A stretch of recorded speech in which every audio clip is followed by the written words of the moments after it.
Hello everyone, welcome back to more AEW TEW2020. We are here on our go-home show before Double or Nothing. We start off with our triple threat, our technical masterclass. Zack Sabre Jr. proves that he is the best by submitting Jonathan Gresham with the cremation lily. He weakest performance, but still very good performance all around. After this, Antonio Banks is shocked by his client's loss. He invites everyone to get into the ring, gets both Angle and Yahi in as well. He says how it was an admirable performance, Angle and Tully. Yeah, that's what I meant to say. He talks about how everyone had a very good performance. It was a very good match. Probably should have been a bit of a better rating, to be honest, but whatever. But much to his dismay, Zack Sabre Jr. has been proven as the best technical wrestler in AEW and not Jonathan Gresham, who apparently was so sad about this that he didn't show up on screen, even though I'm almost certain I did put him on screen, but whatever, it's fine. Sure. We then see MJF in the VIP's lounge in his wrestling gear. Diona and Tenille are in there. Chris Bay is also nearby in his wrestling gear. He says, the disrespect that people have been showing the VIPs lately is disgusting. AJ Styles can talk all he wants about the disrespect shown towards the Bullet Club, but they're nothing compared to how much disdain people have for us, the VIPs. Just because we're better than everyone and they all know it, they're just jealous of us. At Double or Nothing, me and Chris Bay are going to knock in the skulls of those self-righteous bastards.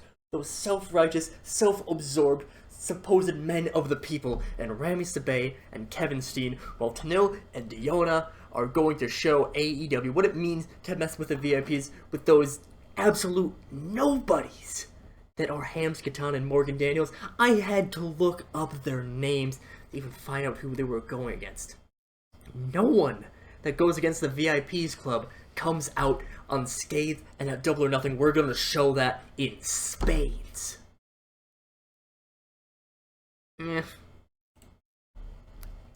Priscilla Kelly then defeats Mary Dobson in 3 minutes.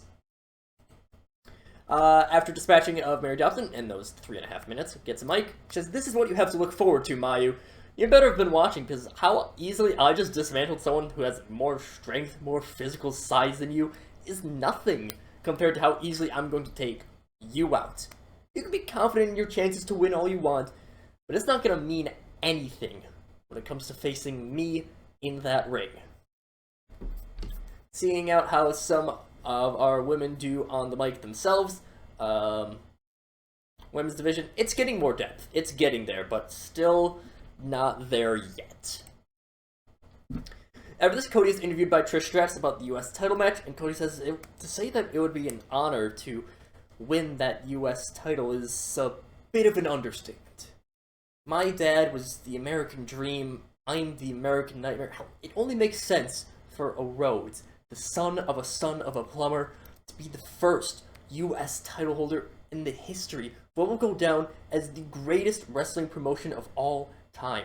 I'm in this fight for my dad. I'm going to win this fight for Dustin. I'm going to win this fight. I'm in this fight for everyone out there that believes in what America does, that believes that someone like me, the son of a plumber, the very American dream himself, turned the American nightmare, I deserve to win that.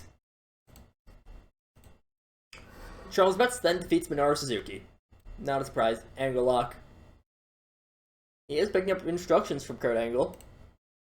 After this, Paul Heyman seeing the vignette, he's hyping up the TBS title, says that Roxy and Shida are some of the best wrestlers in the world. Now it's proven with their tournament that concluded just a week ago, and now at Double or Nothing, the women's TV title, the star attraction of Rampage, and a star thing to get TBS even into this, will find its first champion. He hypes up if it's going to be Hikaru Shida, the former women's world champion, or Roxy, the 20-year-old budding star, a future member of pro wrestling royalty. Speaking of pro wrestling royalty, Io Shirai defeats Thunder Rosa. I just wanted an exhibition. I needed to get some time moved in there. CM Punk is then seen walking through Las Vegas with Orange Cassidy, trying to get Orange Cassidy riled up with the casinos and all the sights and sounds and bright lights of Vegas. And Orange Cassidy is doing very well. He's winning big. He's, He's got a fantastic poker face. He's won so many poker matches. You know, he's winning the slots, he's winning blackjack, winning roulette, doing everything right. And Punk is just, he's not mad anymore that Orange Cassidy is so laid back. He's not disappointed. He's just impressed at this point that Orange Cassidy can somehow manage to be so apathetic. And he's like, you know what? That's a good thing. I respect that. That's impressive, but you need to start being focused when you go against me, because it's going to be disastrous for you if you don't, because I'm not going to hold anything back. Orange Cassidy, like, I'm imagining he's sitting at a slot machine, pulls a lever, gives a very lazy thumbs up to CM Punk, 777, wins the jackpot, and CM Punk's like, what the fuck, dude? After this, Adam Cole defeats Ace Austin. Good to know that they have great chemistry. Keep that in mind. After this, we go over the match card for Double or Nothing. That is, I shall just read everything out. We have our world title match, Adam Page versus Adam Cole, the Battle of the Atoms. Then we have Garza Jr., the TNT champion, defending his title against Daga of the Latino World Order. And as we get the tag titles of two long-standing rivals, the Briscoe brothers against the Young Bucks. The women's title, Mayu Iwatani, who has been dominated, versus Priscilla Kelly, the star young prospect of the Bullet Club, the Bullet Babe herself. Then we crown our first ever TBS title, as we get Hikaru Shida, the former women's champion, who I've booked horribly in this save, against Roxy, who still has a lot of potential, but she could shoot up to the top of the card with a big win here. After this, our US title, and to get Cody Rhodes versus Charles Betts, two very American people. Then we get Kana versus Maki Ito, the battle of two very different Joshis. MJF and Chris Bay take on Ramy Sabay and Kevin Steen. Then we get CM Punk versus Orange Cassidy, Chris Jericho and The Vision versus Brock Lesnar, Brian Cage, and Ricky Starks. If Chris Jericho's team loses, he will be forcibly retired from AEW.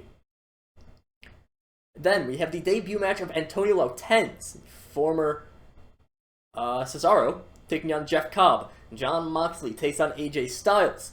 Darby Allin takes on Ricochet. If Darby loses, he will join the Bankroll, but he could join anyways if he wants, even if he wins. We get Paige Van Zant's debut match. She goes against Layla Hirsch. Shinsuke Nakamura takes on Fergal Devitt. The VIPs Club, Tenille Dashwood and Deonna Purrazzo take on Daniels, Katana Enchilada, Morgan Daniels, and Hams Katana.